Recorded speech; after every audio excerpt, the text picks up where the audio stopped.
کو مزین کریں،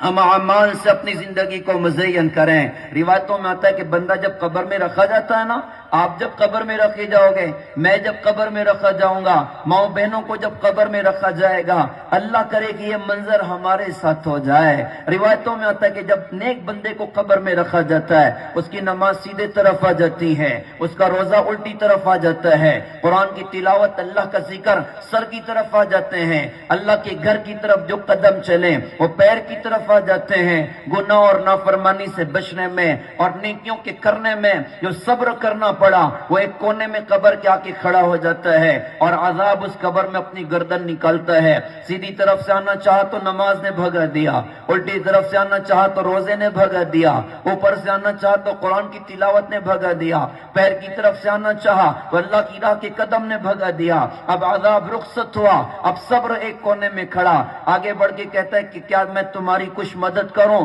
تو ساری عبادتیں کہتی ہیں کہ واہ بھیا واہ، جب عذاب آیا تھا تو کونا پکڑ کے کھڑے تھے، اب جب عذاب رخصت ہو گیا تو سوال کرتے ہو کہ کیا میں تمہاری کچھ مدد کروں؟ تو صبر کہتا ہے کہ بھائی میں اس لیے کنارے کھڑا تھا، اگر کسی جانب کمزوری ہوگی میں آگے بڑھ کے اس کا مقابلہ کروں گا۔ اللہ کا شکر ہے تم نے عذاب کو بھگا دیا، اب میں قیامت کے دن اس کے ترازو کو جھکانے کی کوشش کروں گا۔ یہ نماز قبر کی ساتھی ہے، یہ روزہ قبر کا ساتھی ہے، یہ قرآن قبر کا ساتھی ہے، یہ اللہ کی یاد قبر کا ساتھی ہے، یہ اللہ کی راہ کے قدم یہ قبر کے ساتھی ہیں، یہ گناہ سے بچنا اور نیکی کا کرنا اس میں صبر کرنا پڑتا ہے، یہ ہمارا اپنا قبر کا ساتھی ہے۔ اللہ کی رسول حضرت محمد صلی اللہ علیہ وسلم نے اپنی امت کو عمل کی راہوں پر کھڑا کیا۔